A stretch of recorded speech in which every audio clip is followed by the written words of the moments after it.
Hello friends, welcome to online study kingdom.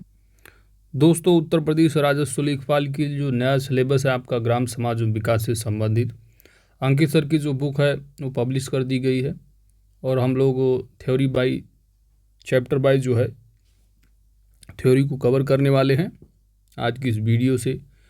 हाँ, important बात यह है कि एक जो 1250 MCQ कराया गया है ना, 50 सेट है, 25 प्रश्न वाले। तो इसमें क्या है कि बहुत सारे लोगों ने कमेंट किया, बहुत सारे मिस्टेक मैंने वहाँ पर पूरा क्रॉस चेक कर लिया है।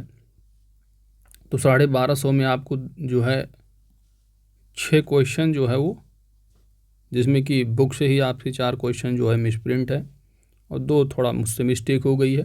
तो 6 क्वेश्चन डाउट हैं, ठीक है, जिसका करेक्शन जो है आपको चैप्टर वाइज कर दिया गया है। डिस्क्रिप्शन में जाकर देखेंगे तो अच्छे से आपको मिल जाएगा किसमें कहाँ पर मिस्टेक है और उसका वहाँ पर आंसर दे दिया गया है, ठीक है। तो आप इसको कवर कर लीजिएगा और 1250 MCQ आप ज़रूर सॉल्व कीजिएगा, इससे आपकी अच्छी खासी प्रैक्टिस भी होती रहेगी। साथ ही इस बुक से थ्योरी वाइज पार्ट कराने के बाद भी आपको प्रत्येक चैप्टर वाइज जो है परीक्षा उपयोगी जो प्रश्न होंगे यहाँ पर आपको देखने को मिलेंगे ही, लेकिन आप उसको भी कवर करते रहिएगा, है ना। वो सुपर फास्ट रिवीजन के तौर पर होगा आपके लिए। तो आइए दोस्तों, यहाँ पर हम लोग चैप्टर वाइज बिल्कुल शुरू करेंगे और आज की इस वीडियो में पहले चैप्टर को देखेंगे जिसका नाम है ग्राम विकास भारतीय संदर्भ में।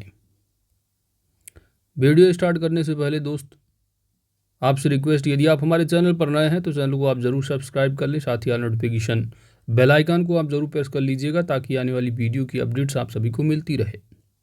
आइए स्टार्ट करते हैं। भारतीय समाज प्राथमिक रूप से ग्रामीण समाज है। 2011 की जनगणना के अनुसार लगभग 60% लोग गांव में निवास करते हैं। उनका जीवन कृषि और उनसे संबंधित व्यवसाय पर चलता है तथा भूमि उत्पाद एक महत्वपूर्ण साधन है। अब यहाँ पर आपसे प्रश्न कैसे पूछा जा सकता है, थ्योरी से आप समझिएगा कि पूछा जा सकता है कि जो भारतीय समाज है वो बेसिकली किस तरह से है, तो आप कहेंगे ग्रामीण समाज पर आधारित है। साथ ही साथ जो इनकी 2011 जनगणना के अनुसार जो निवास करते हैं गांव में लोग, पूरे भारत की 60% लोग जो है गांव में ही निवास करते हैं। साथ ही साथ पूछा कर जाता है कि उनका जो जीवन है वो विशेषकर किस पर आधारित है, तो कृषि पर आधारित है। इस तरह प्रश्न पूछे जाएंगे, ठीक है। कृषि तथा संस्कृति का घनिष्ठ संबंध है। ग्रामीण भारत की सामाजिकता भी कृषि आधारित है। भारत के विभिन्न भागों के त्यौहार, पोंगल तमिलनाडु, है ना, तो ये त्यौहार जो दिए हैं, पोंगल ये तमिलनाडु का है, बैसाखी पंजाब का है, ओणम केरल और हरियाली तीज हरियाणा का है, बिहू असम का है और उगाही कर्नाटक का है। ये सभी जो त्यौहार हैं मुख्य रूप से प्रत्येक स्टेट के जो दे रखे हैं, यह जो है फसल कटाई के दौरान जो है ये मनाए जाते हैं। और ख़ासकर इसमें जो आपसे पूछा जाने वाला ज़्यादा होता है वो होता है ओणम केरल का और बिहू असम का। ये अधिकतर आपसे एग्जाम में पूछे जाते हैं। आगे बढ़ते हैं। अगला पॉइंट है ग्रामीण समाज एवं कृषि संरचना। तो भारत के कुछ लोगों में कुछ न कुछ ज़मीन का टुकड़ा काफ़ी लोगों के पास होता है, जबकि दूसरे भागों में 40 से 50% परिवार के पास भूमि का टुकड़ा नहीं होता है। कृषि मजदूरों की आय कम होने से उनका रोजगार असुरक्षित रहता है। वर्ष में बहुत दिन जो है वो बेरोजगार रहते हैं वर्ष में, है ना। अधिकतर सीमांत किसान तथा भूमिहीन लोग निम्न जातीय समूह से होते हैं। वे अधिकतर प्रबल जाति के लोगों के यहाँ कृषि मजदूरी करते थे। उत्तरी भारत के कई भागों में अभी भी बेगार या मुफ्त मजदूरी जैसी पद्धति जो है प्रचलन में है। अगला पॉइंट है ग्रामीण समाज एवं भूमि सुधार। तो ब्रिटिश काल में भूमि सुधार से संबंधित तथ्य है जमींदारी व्यवस्था। आपसे एग्जाम में ऐसे पूछा जा सकता है कि जमींदारी व्यवस्था से क्या तात्पर्य, आपको दे दिया जाएगा विकल्प में। इस प्रणाली में जमींदार भूमि का स्वामी माना जाता था। जो जमींदार होता था वह भूमि का स्वामी माना जाता था। सरकार से कृषक का सीधा संबंध नहीं होता था। सरकार जो होते थे वो किसानों का उनसे जो है सीधा संबंध नहीं होता सरकार, अपितु जमींदार के माध्यम से भूमि का जो कर है वह कृषकों द्वारा सीधा सरकार को दिया जाता था। तो जमींदारी प्रथा में आपने क्या समझा, जो किसान हैं, साथ जो जमींदार हैं और सरकार है। तो जो भूमि का जो कर होता था, वो जो जमींदार होते थे वह किसानों से ले करके किसको देते थे, सरकार को। यही थी जमींदारी प्रथा। और जमींदारी प्रथा में जो भूमि के स्वामी होते थे वह जमींदार को माना जाता था। अगला है आपका रैयतवाड़ी व्यवस्था। तो इस व्यवस्था में भूमि का लगान कृषकों के द्वारा चुकाया जाता था। इस व्यवस्था में जमींदारों को हटाकर कृषकों को भूस्वामी के रूप में मान्यता दी गई और ये कृषक सीधे सरकार को कर चुकाते थे। तो रैयतवाड़ी में क्या देखा आपने कि सरकार और जो कृषक होते थे, है ना, तो वो अपन जो किसान होते थे अपनी भूमि पर जो टैक्स पे करते थे सीधे सरकार को देते थे। और जो भूस्वामित्व तो रहा वह जो है किसानों के पास ही रहा, है ना। किसानों के द्वारा जो है सीधे डायरेक्ट जो है वो कर चुकाया जाता था सरकार को। जबकि जमींदारी प्रथा में क्या होता था, जमींदार आ जाते थे बीच में और जमींदार ही जो है वो जो कृषि भूमि थी उसी का जो है स्वामित्व जमींदारों के पास होता था। लेकिन रैयतवाड़ी में क्या हो रहा है, रैयतवाड़ी में स्वयं जो कृषक जो है वो भूमि के स्वामी हैं। तो इस तरह से एग्जाम में प्रश्न पूछे जाते हैं। आगे बढ़ते हैं। तो ब्रिटिश काल में भूमि सुधार से संबंधित 2 तथ्य देखे। अब स्वतंत्र भारत में भूमि सुधार देखते हैं। पहला पॉइंट है कि जमींदारी व्यवस्था को समाप्त कर दिया गया। स्वतंत्र भारत में भूमि सुधार के लिए क्या हुआ कि जमींदारी जो व्यवस्था रही उसको समाप्त कर दिया गया, परंतु यह केवल कुछ क्षेत्रों में ही हो पाया था, पूरे भारत में नहीं। पट्टेदारी व्यवस्था को समाप्त किया गया, परंतु यह केवल बंगाल तथा केरल तक ही सीमित रहा। स्वतंत्र भारत में भूमि सुधार से संबंधित तीसरा पॉइंट है कि भूमि की हदबंदी अधिनियम जो राज्यों का कार्य था, इसमें भी बचाव के रास्ते और विधियां निकाल ली गईं, जिससे यह भी आधा अधूरा ही रह गया। अगला पॉइंट है ग्रामीण समाज एवं हरित क्रांति। तो हरित क्रांति का प्रथम जो चरण रहा वह वर्ष 1960-70 के दशक में कृषि आधुनिकीकरण पर बल दिया गया, जिसमें आर्थिक सहायता अंतर्राष्ट्रीय संस्थाओं द्वारा दी गई थी तथा यह अधिक उत्पादकता वाली संकर बीजों के साथ कीटनाशक खादों तथा किसानों के लिए अन्य निवेश पर केंद्रित था। इस क्रांति का लाभ मध्यम तथा बड़े किसान ही उठा सके और सीमांत किसानों को इस क्रांति का लाभ प्राप्त नहीं हो सका। ज़्यादातर कृषक स्वयं के लिए उत्पादन कर पाते थे तथा बाजार के लिए असमर्थ होते थे।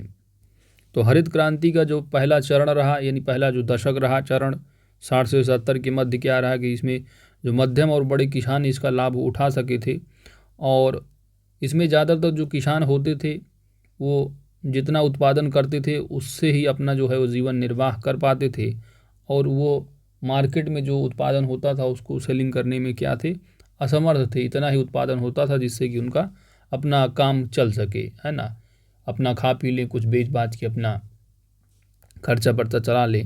लेकिन मार्केट में जाकर स्पेशली बेचने के लिए बिल्कुल असमर्थ थे, इतना उत्पादन नहीं कर पाते थे।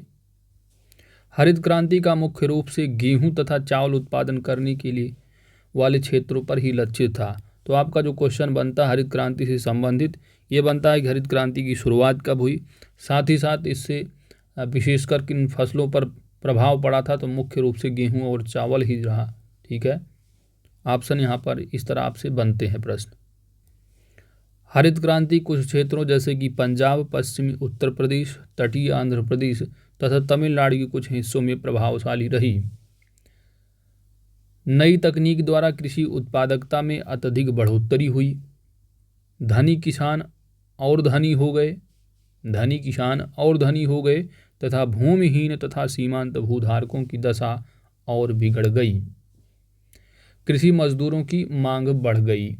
तो यहाँ से जो हरित क्रांति से संबंधित प्रश्न जो आपके बनते हैं वही बोलते हैं कि किस फसल से ज़्यादा रिलेटेड रहा है, साथ ही इसकी शुरुआत कब हुई और साथ ही इसके किस जनक कौन रहे, ये सब पूछा जाता है। हरित क्रांति का दूसरा चरण। हरित क्रांति के इस चरण में सूखे तथा सिंचित क्षेत्रों में लागू किया जा रहा है। किसान बाजार पर निर्भर हो गए। जिन क्षेत्रों में तकनीकी परिवर्तन हुआ वे अधिक विकसित हुए, व अन्य क्षेत्र पूर्ववत रहे जैसे कि बिहार, पूर्वी उत्तर प्रदेश, तेलंगाना आदि।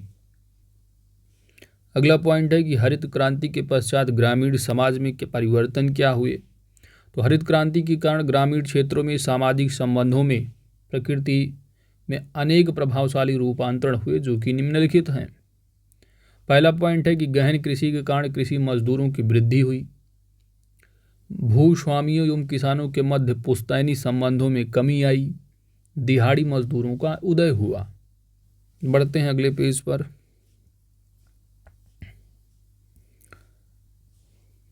उस दौरान कृषि का व्यापारीकरण अधिक हुआ, यानी जो हरित क्रांति के टाइम पर है ना, जिसे कुछ विद्वानों ने पूंजीवाद कृषि का रूप कहा, क्योंकि विकसित क्षेत्रों के ग्रामीण विस्तृत अर्थव्यवस्था से जुड़ते जा रहे थे। मुद्रा का प्रभाव गांव की ओर बढ़ा तथा व्यापार व रोजगार भी बढ़ा। यह प्रक्रिया औपनिवेश काल से महाराष्ट्र में कपास की खेती से शुरू हो गई थी। राज्यों ने स्वतंत्रता के बाद सिंचाई, सड़कों तथा सरकारी संरचनाओं द्वारा ऋण की सुविधा से इसकी गति काफ़ी बढ़ाई। इसका सीधा प्रभाव कृषि संरचना तथा गांवों पर पड़ा। नए अभिजात वर्ग बने जो आर्थिक तथा राजनीतिक रूप से प्रबल हो गए, और इसके साथ ही उच्च शिक्षा का विस्तार, निजी व्यावसायिक कॉलेजों के माध्यम को बढ़ावा दिया गया। नेक्स्ट पॉइंट है मजदूरों का प्रवासन हुआ, फिर है ना। मजदूरों, जो प्रवासी मजदूरों की वृद्धि कृषि के व्यापारीकरण से जुड़ी है। मजदूरों तथा भूस्वामियों के बीच संरक्षण का पारंपरिक बंधन टूटने से इनका हरित क्रांति द्वारा संपन्न क्षेत्रों जैसे कि पंजाब, हरियाणा में पलायन होने लगा।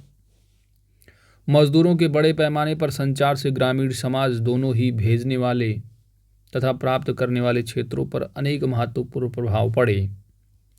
उदाहरण के लिए निर्धन क्षेत्रों में जहां परिवार के पुरुष सदस्य वर्ष का अधिकतर हिस्सा गांव से बाहर काम करने में बिताते हैं, वहीं गांव में कृषि महिलाओं का मुख्य कार्य बन गया है। महिलाएं भी कृषि मजदूरों के मुख्य स्रोत के रूप में उभर रही हैं, जिससे कृषि का महिलीकरण जो है हो रहा है। तो महिला, ये सब चीज़ें आपसे जो एग्ज़ाम में पूछे जा सकने वाले प्रश्न होते हैं दोस्त, वो ये होते हैं कि हरित क्रांति की शुरुआत भारत में कब हुई, है ना। इसके बाद हरित क्रांति के जनक कौन रहे हैं, और ये सारी चीज़ें आप एमसीक्यू में अच्छे से कवर करेंगे, मिलेंगे क्वेश्चन आपको देखने को, ठीक है। तो ये सारी चीज़ें आपसे पूछी जा सकती, ठीक है। थ्योरी में जो आपको अपने काम की चीज़ें हैं उतना ही ध्यान आपको रखना है, ठीक है। बाकी आपको बुक तो कवर करनी है पूरी। चलिए आगे बढ़ते हैं। अगला पॉइंट है वैश्वीकरण, उदारीकरण एवं ग्रामीण समाज। वैश्वीकरण से तात्पर्य है वस्तुओं, सेवाओं, पूंजी, प्रौद्योगिकी, विचारों, सूचनाओं तथा व्यक्तियों के व्यापक सीमा पार विनियमन से है। भारत द्वारा एलपीजी, उदारीकरण, निजीकरण, वैश्वीकरण सुधारों को अपनाने के बाद 1990 के दशक के प्रारंभ में महत्वपूर्ण नीतिगत परिवर्तन किए गए। इसने उत्पादकता, विकास, आय वितरण, प्रौद्योगिकियों, आजीविका की सुरक्षा तथा नीतियों को प्रभावित करते हुए भारतीय समाज में सभी व्यक्तियों के कल्याण का प्रतिबद्धता अभिव्यक्त की। इसके साथ वैश्वीकरण ने ग्रामीण भारतीय समाज के लिए कई वास्तविक खतरे भी उत्पन्न किए। भारत में ग्रामीण समाज पर वैश्वीकरण के प्रभाव में निम्नलिखित शामिल हैं। पहला पॉइंट है आपका एग्रीकल्चर, कृषि है, ठीक है। तो वैश्वीकरण के परिणाम स्वरूप, अब वैश्वीकरण का मतलब आप समझ गए होंगे कि इसका तात्पर्य है जैसे कि जो वस्तुओं, सेवाओं, पूंजी, सीमा पार का मतलब भारत से बाहर, ठीक है। ग्लोबलाइजेशन की बात की जा रही है, वैश्वीकरण भारत के बाहर यानी विदेशों से आदान प्रदान की बात की जा रही है। तो वैश्वीकरण के परिणाम स्वरूप क्या हुआ कि किसानों को पारंपरिक फसलों के स्थान पर निर्यातोन्मुख नकदी फसलों के उत्पादन के लिए प्रोत्साहित किया गया। यानी जिन फसलों का जो है वो निर्यात किया जा सके, भारत के बाहर जो है किया जा सके, और उसके माध्यम से जो है वो कैश जो है, क्रॉप जो होते हैं उनके उत्पादन के लिए प्रोत्साहित किया गया। कृषि लागतों के कुशल उपयोग ने कृषि को आर्थिक रूप से व्यवहार्य तथा लाभदायक बना दिया, लेकिन विकासात्मक दबाव ने कृषि भूमि जोतों की आकार में कमी तथा कृषि के व्यवसायीकरण ने किसानों की निजी अभिकर्ताओं पर निर्भरता में वृद्धि की है। अगला पॉइंट है आर्थिक। तो आर्थिक सेक्टर में जो वैश्वीकरण रहा इसके पे क्या प्रभाव पड़े हैं। तो वैश्वीकरण ने भारत के निर्मित उत्पादों के लिए वैश्विक बाजारों को विस्तार दिया है और नई विनिर्माण प्रौद्योगिकी को प्रस्तुत किया है। लेकिन ठीक इसके विपरीत बहुराष्ट्रीय कंपनियों एवं छोटे उद्यमियों के मध्य असमान प्रतिस्पर्धा के कारण भारत के छोटे एवं मध्यम स्तर के ग्रामीण उद्योगों पर प्रतिकूल रूप से प्रभाव पड़ा है। वैश्वीकरण ने ग्रामीण युवाओं को विदेशों में कम कुशल नौकरियों के लिए भी प्रेरित किया है। अगला पॉइंट है सामाजिक सांस्कृतिक मूल्य पर क्या प्रभाव पड़ा वैश्वीकरण का। तो सांस्कृतिक अवरोधों की समाप्ति से ग्रामीण भारत में भी संकीर्ण मानसिकता क्षीण हुई है।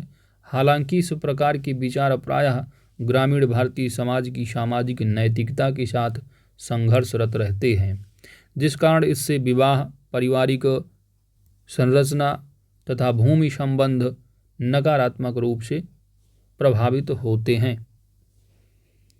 उदाहरण के तौर पर पितृसत्तात्मकता, महिला शिक्षा, बाल विवाह, ग्रामीण रीति रिवाज आदि। अगला पॉइंट है महिलाओं पर क्या प्रभाव पड़ा वैश्वीकरण से। तो वैश्वीकरण ने ग्रामीण भारत में भी कार्यबल में विशेष रूप से महिलाओं की भागीदारी में वृद्धि हेतु प्रत्यक्ष रूप से योगदान दिया है, जिनसे उनका सामाजिक, आर्थिक और राजनैतिक सशक्तिकरण हुआ है। लेकिन इसने महिलाओं के लिए एक ही समय में घरेलू एवं कार्यालय संबंधी उत्तरदायित्वों को संतुलित करने संबंधी दोहरे जोखिमों को भी पैदा किया है। अगला है प्रवासन। तो वैश्वीकरण ने अर्थव्यवस्था में कृषि की हिस्सेदारी को कम करने तथा शहरी क्षेत्रों में नौकरियों के सृजन में योगदान दिया है, लेकिन इसने ग्रामीण क्षेत्रों में कार्यबल को कम कर दिया है, जिसके परिणाम स्वरूप अनौपचारिक क्षेत्रों में कामगारों की संख्या में वृद्धि हुई है। एक रिपोर्ट के अनुसार वर्ष 2011 से 2016 के बीच लगभग 9 मिलियन लोगों ने ग्रामीण क्षेत्रों से शहरी क्षेत्रों में प्रवास किया है। अब लेटेस्ट पूछ ला जा सकता है, अगर डाटा के हिसाब से पूछा जा सकता है तो आपकी एग्ज़ाम के लिए यह इम्पॉर्टेंट तथ्य हो सकता है कि 2011 और 16 के बीच, है ना, ये सारी चीज़ें आप लेटेस्ट आप जो रिपोर्ट आती है आर्थिक घटना चक्र की, वहाँ से आप कवर करेंगे, है ना। वैसे आप देख लीजिए 9 मिलियन बताया जा रहा है। और वैश्वीकरण आपसे जो एग्ज़ाम में पूछा जा सकता है वो परिभाषा दे दी जाएगी। वैश्वीकरण से आप क्या समझते, 4 विकल्प दिए जाएगा, उसी में से आपको सेलेक्ट करना होगा। तो ये सारी चीज़ें बस आप थ्योरी दी है तो पढ़ लीजिए, एग्ज़ाम के पॉइंट ऑफ व्यू से जो पॉइंट होगा उसको आप ज़रूर देखना आप। अगला पॉइंट है डिजिटल विभाजन। तो वैश्वीकरण से डिजिटल विभाजन से क्या संबंधित तथ्य रहे कि वैश्वीकरण के कारण ग्रामीण क्षेत्रों में दूरसंचार एवं इंटरनेट का प्रसार हुआ। ग्रामीण क्षेत्रों में इससे डिजिटल साक्षरता भी बढ़ा है, लेकिन शहरी भारत की तुलना में ग्रामीण क्षेत्रों में इंटरनेट का असंतुलित प्रवेश एवं पहुँच ने मौजूदा डिजिटल विभाजन को और अधिक व्यापक बना दिया है। वैश्वीकरण से उत्पन्न अवसरों का लाभ उठाने के लिए कुछ महत्वपूर्ण रणनीतियाँ निम्नलिखित हैं। पहला पॉइंट है निर्यात उन्मुखता। तो लोगों को अनौपचारिक अर्थव्यवस्था से बाहर निकालने हेतु रोजगार सृजन और पूंजी पुनर्वितरण पर केंद्रित नीतियों द्वारा समर्थन प्रदान करके निर्यात में वृद्धि करना तथा कृषि उत्पादकता को बाजारोन्मुख बनाकर गरीबी एवं बेरोजगारी में कमी की जा सकती है। कौशल निर्माण। वैश्वीकरण से उत्पन्न अवसरों के लाभ उठाने के लिए जो दूसरी रणनीति है वो कौशल निर्माण है। तो वैश्वीकरण के सकारात्मक प्रभावों से कुशल श्रमिकों को अत्यधिक लाभ प्राप्त हुआ है, इसलिए अनौपचारिक क्षेत्र के कार्यबल को कौशल शिक्षा देने की आवश्यकता है। इसके लिए पीएम कौशल यानी प्रधानमंत्री कौशल विकास योजना, कौशल विकास एवं रोजगार पर राष्ट्रीय नीति, उस्ताद इत्यादि जैसी योजना एवं नीतियों को उचित तरीके से लागू करने की आवश्यकता है। तो योजनाएं से संबंधित सेंट्रल और स्टेट की जो ग्रामीण विकास से संबंधित योजनाएं हैं वही आपके काम की चीज़ें होंगी। जो आने वाले चैप्टर में हम लोग कवर करेंगे।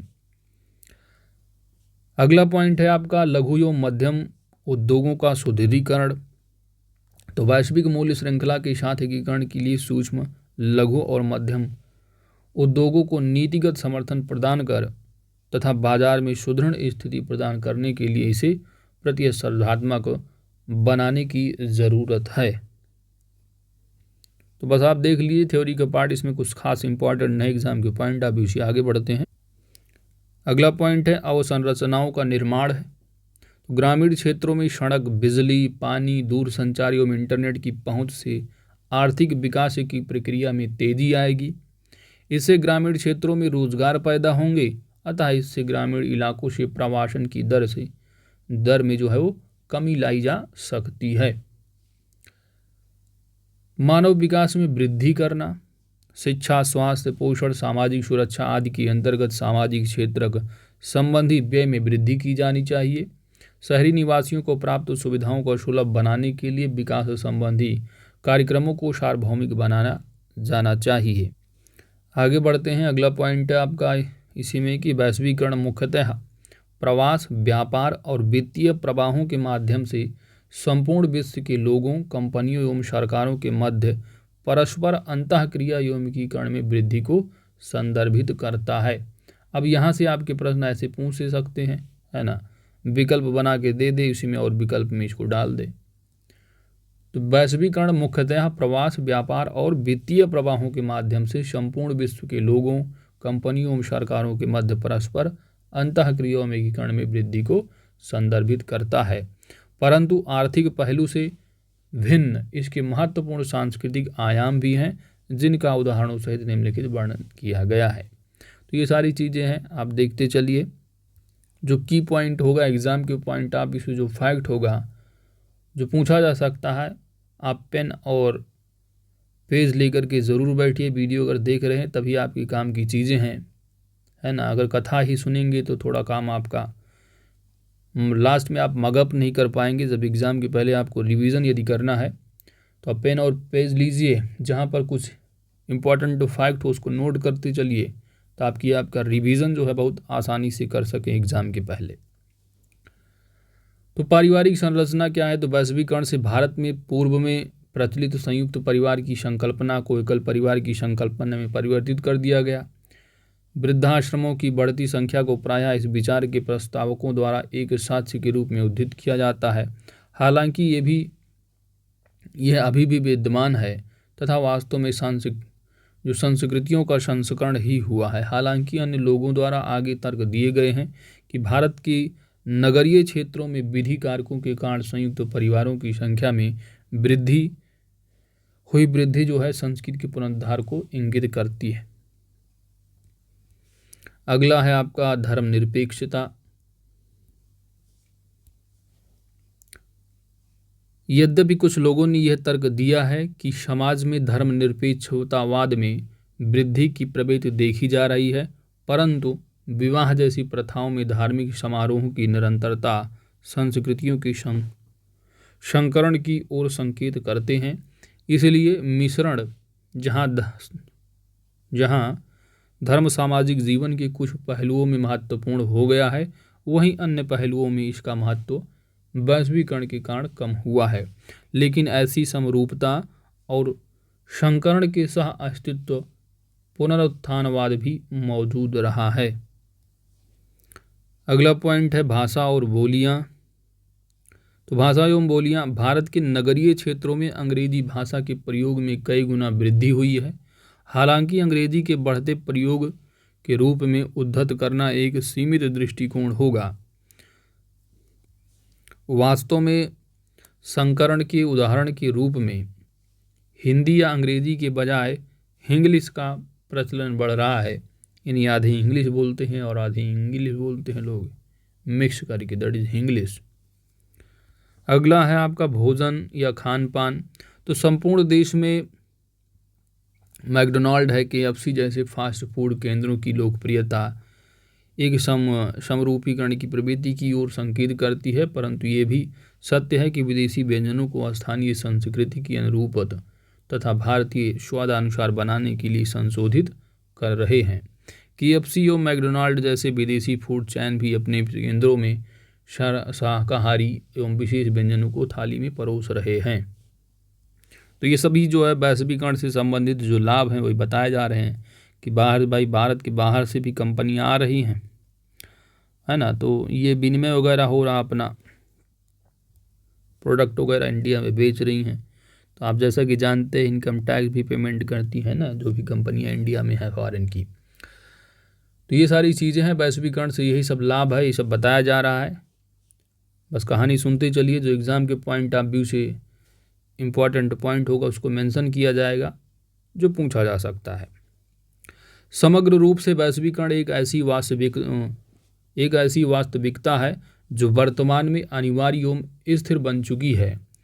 इसके परिणाम स्वरूप उपयुक्त उपायों को नीतिगत दृष्टि के अंतर्गत एकीकृत किया जाना चाहिए। जहां वैश्वीकरण ने भारतीय संस्कृति को अनेक तरीकों से प्रभावित किया है, वहीं इसके केवल समरूपीकरण के माध्यम से समझने के बजाय समरूपीकरण, संस्करण और पुनरुत्थानवाद की तीनों प्रतिक्रियाओं के माध्यम से उचित तरीके से समझा जा सकता है। आइए अब आगे बढ़ते हैं। अगला है आपका भारतीय ग्रामीण समाज की प्रमुख गुण विशेषताएं एवं भारत के सुभेद वर्ग। भारतीय समाज बहुसांस्कृतिक, बहुनिर्जातीय एवं बहुवैचारिक संरचनाओं से निर्मित है। ठीक है। वसुधैव कुटुंबकम की अवधारणा भारतीय समाज की महत्वपूर्ण अवयव है, यानी संपूर्ण विश्व एक परिवार है। वसुधैव कुटुंबकम। भारतीय समाज की प्रमुख विशेषताएं: विविधता में एकता, यह भारतीय समाज की एक मूल विशेषता है। भारत में विविधता विभिन्न स्तरों पर एवं विभिन्न रूपों में प्रदर्शित होती है, जैसे कि रीति रिवाज, खान पान, पहनावा आदि।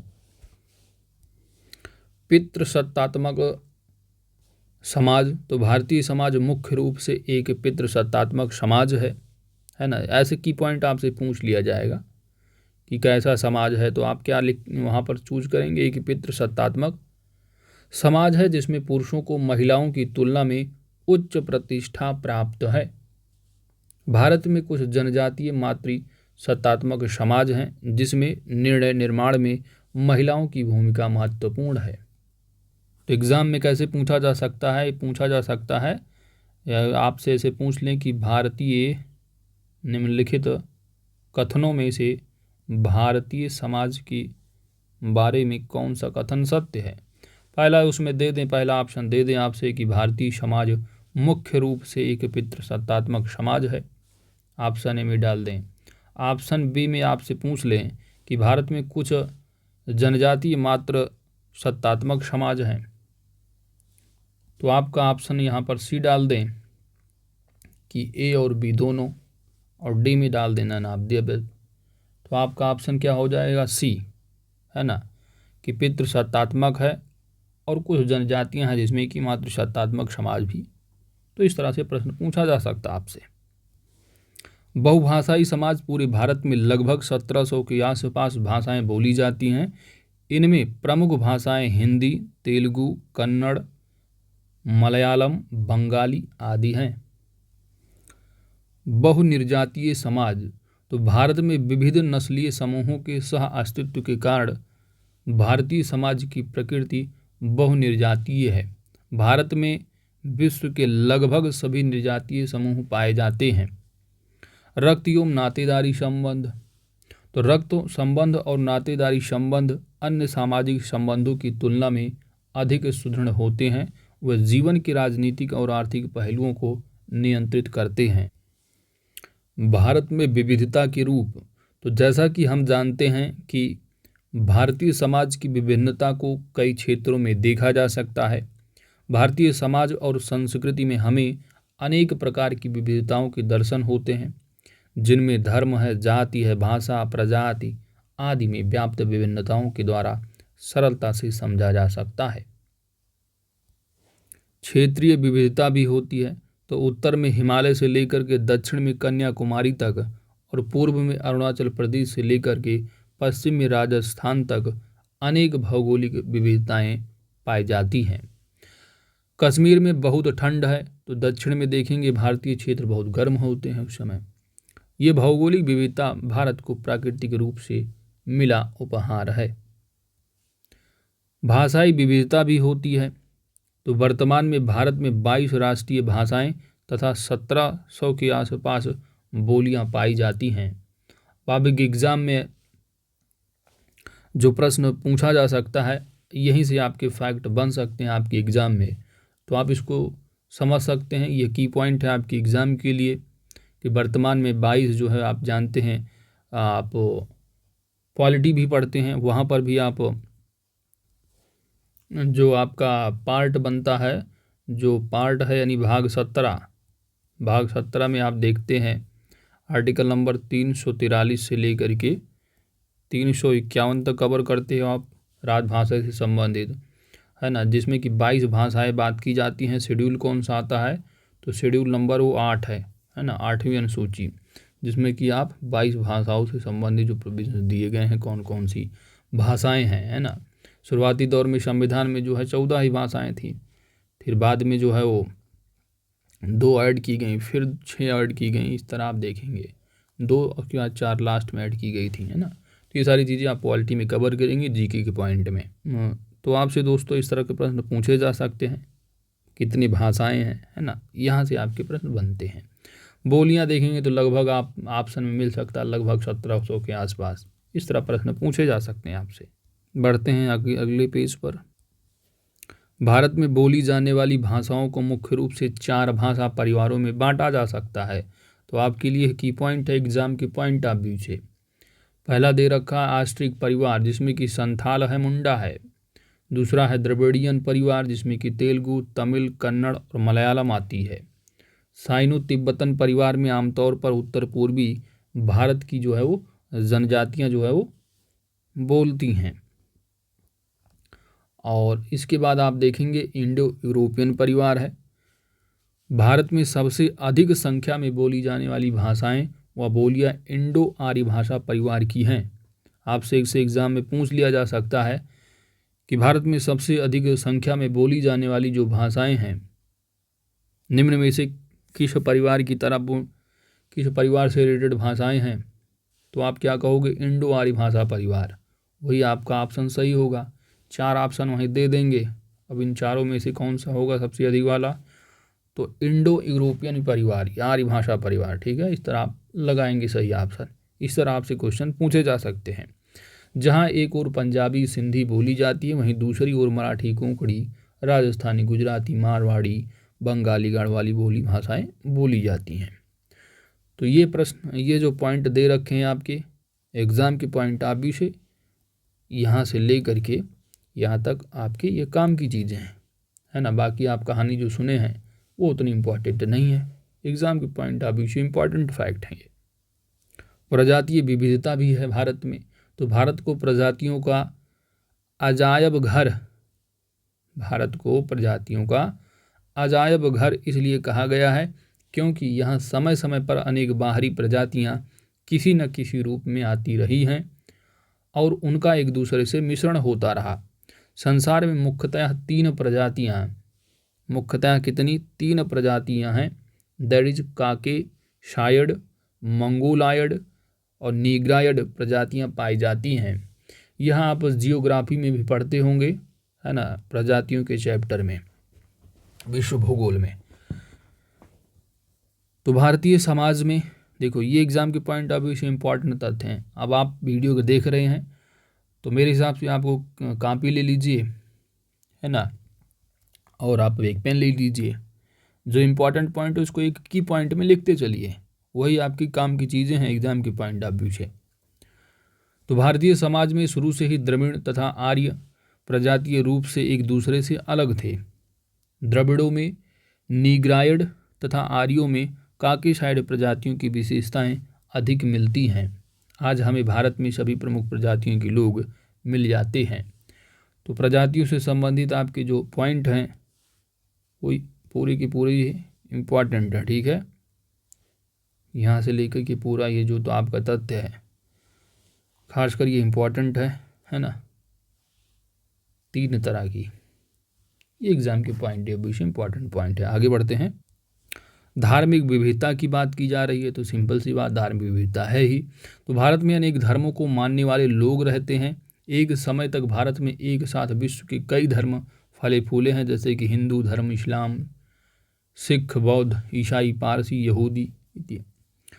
भारतीय समाज विभिन्न धर्मों मत मतांतरों का संगम स्थल रहा है और भारत एक धर्मनिरपेक्ष राज्य है। धर्मनिरपेक्ष है ना। ये आप जो आपके संविधान में पढ़ते हैं प्रस्तावना में कि हम भारत के लोग भारत को एक संपूर्ण प्रभुत्व संपन्न समाजवादी पंथ निरपेक्ष है ना तथा लोकतांत्रिक गणराज्य बनाने के लिए, ये सारी चीज़ें हैं। एक्चुअली क्या है कि पंथ निरपेक्ष और धर्म निरपेक्ष में काफ़ी अंतर है। आपके जो संविधान में है, अब ये बुक वगैरह में लिख देते हैं धर्म निरपेक्ष है ना, इनमें बड़ा अंतर है। इसमें थोड़ा एक अंतर ये है, जैसे जो आपके संविधान में लिखा वो पंथ निरपेक्ष लिखा है, आपको धर्मनिरपेक्ष वर्ड नहीं मिलेगा देखने को, ठीक है, पंथ निरपेक्ष है। अब धर्मनिरपेक्ष डाल देते हैं बहुत लोग किताब में, तो बात अलग है उसकी। तो ध्यान देना, ये सारी चीज़ें जो पॉलिटी पढ़ेंगे है ना जीके के पॉइंट में, तो वहाँ कवर कराया जाए कि धर्मनिरपेक्ष धर्म और पंथ निरपेक्ष में क्या अंतर है, ठीक है, क्योंकि यहाँ पर हम लोग ग्रामीण समाज को कवर कर रहे हैं, ठीक है। तो बेसिकली जानिए कि जो आपका संविधान है वहाँ पर आपको सेकुलर वर्ड देखने को मिलेगा, और हिंदी में देखेंगे तो बहुत लोग आपको बताएंगे धर्मनिरपेक्ष पंथ निरपेक्ष एक ही है, लेकिन दोनों में बहुत अंतर है, अलग अलग है, ठीक है। तो अपना जो आप वहीं पर अगर संविधान को देखेंगे हिंदी वर्जन में तो पंथ निरपेक्ष लिखा है ना कि धर्मनिरपेक्ष, ठीक है। बहुत सारे लोग आपको बताएंगे धर्मनिरपेक्ष वगैरह। चलिए वहाँ पर हम लोग देखेंगे, आगे बढ़ते हैं।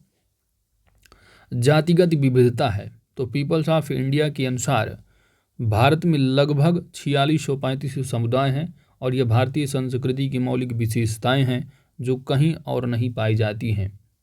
यह व्यक्ति को जन्म के आधार पर एक समूह का सदस्य मान लेता है, जिसके अंतर्गत समूह अपने सदस्यों की खान पान, विवाह और व्यवसाय संबंधी सामाजिक संबंधों हेतु कुछ प्रतिबंधों को लागू करता है। तो अपनी जातिगत विविधता भी है, अलग अलग जाति के लोग हैं और अपना खान पान उनका अलग होता है, उनमें विवाह की प्रथाएं भी अलग अलग होती, तो ये सारी चीज़ें हैं है ना। तो वही जन्म के आधार पर भाई जिस जाति में जन्म हुआ उसी एक समूह का जो है सदस्य मान लेता है। ये सारी चीज़ें हैं समाज। आगे देख लो आप, आगे है सांस्कृतिक विविधता है।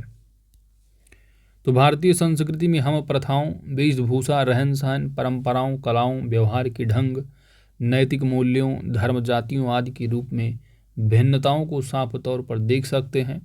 भारतीय मानव शास्त्रीय सर्वेक्षण के अनुसार भारत में 91 संस्कृति क्षेत्र हैं। अब यहाँ से एग्जाम में मान लो पूछ ले, इतना फैक्ट नहीं पूछेगा, लेकिन फैक्ट अगर डाल दे तो भारतीय मानवीय शास्त्रीय सर्वेक्षण के अनुसार है ये डाटा कि 91 संस्कृति क्षेत्र हैं, है ना। तो ये थोड़ा इंपॉर्टेंट हो सकता है आपके लिए, बाकी इतना डिटेल में नहीं पूछ लेंगे, पूछ लें तो फिर भी आपको याद रखना 91। भारत में एकता के रूप, बाहरी तौर पर भले ही इतनी भिन्नताओं के दर्शन होते हैं, पर फिर भी इन सब के बीच भारतीय संस्कृति में एक मौलिक एकता मिलती है जो कि भारतीय संस्कृति का प्राण मानी जा सकती है। भारतीय संस्कृति और समाज में विविधता में एकता को निम्नलिखित कारकों द्वारा हम यहाँ स्पष्ट कर सकते हैं। धार्मिक एकता, तो भारतीय समाज की यह अनुपम विशेषता है कि यहाँ सभी धर्मों के मानने वाले साथ साथ रहते हैं और एक दूसरे की विशेषताओं को ग्रहण करते हैं। एक ही स्थान पर मंदिर, मस्जिद, गिरजाघर, गुरुद्वारा होता है जहाँ वह अपने धर्मानुसार पूजा करते हैं। ऊपरी तौर पर सभी धर्म भले ही अलग अलग लगें, पर सभी की मूल बातें एक ही हैं। सभी धर्म नैतिकता, दया, ईमानदारी, पाप पुण्य, स्वर्ग नरक, सत्य, अहिंसा, अध्यात्म में विश्वास रखते हैं। भारत का धर्म निरपेक्ष स्वरूप उनकी एकता का सबसे बड़ा कारण माना जा सकता है। यहाँ पर आप देख रहे हैं धर्मनिरपेक्ष की बात की जा रही है। भौगोलिक एकता, तो भारत उष्ण और समशीतोष्ण कटिबंधों की जलवायु का प्रदेश है। अब यहाँ से आप जियोग्राफी समझिए क्वेश्चन, या कैसे भी समझिए, इस तरह के प्रश्न पूछ लिए जाते हैं। यहाँ एक ही समय पर अलग अलग भागों में सभी ऋतुओं की जलवायु मिलती है। कोई प्रदेश बहुत उपजाऊ है तो कुछ कम, परंतु यहाँ विभिन्नताएं सबको विभिन्न माध्यमों से आपस में जोड़ती हैं। विभिन्न क्षेत्रों की जलवायु में उगी वनस्पतियों और खाने का सामान हमारे देश में मिलता है। पहाड़ी क्षेत्रों में रहने वाले लोग मैदान से आने वाले पदार्थों तथा मैदान के निवासी जो है वो पहाड़ों से आने वाली कई वस्तुओं पर जो है वो आश्रित होते हैं। तो हमारे देश की भौगोलिक एकता भी है और देश की प्राकृतिक सीमाओं ने इसे अन्य देशों से अलग कर एक साथ रहने को प्रेरित भी किया है। भाषाई एकता है तो भारत एक ऐसा राष्ट्र है जहाँ अनेक भाषाएं बोली जाती हैं, इसलिए भारतीय संविधान में 22 भाषाओं को मान्यता दी गई है। इतनी भाषाओं का प्रचलन होते हुए भी उनका मूल संस्कृत भाषा में होने के कारण सभी में एक रूपता पाई जाती है। भारत में वैदिक युग से लेकर ईसा की 400 साल पहले तक संस्कृत ही मुख्य भाषा थी। लगभग 2200 वर्ष पहले संस्कृत से ही पाली भाषा निकली है। हिंदी, बंगाली, मराठी, गुजराती, असमी, उड़िया तथा पंजाबी भाषाओं को भी संस्कृत का स्थानीय रूप माना गया है। उर्दू भाषा को भी फारसी और संस्कृत का मेल माना गया है।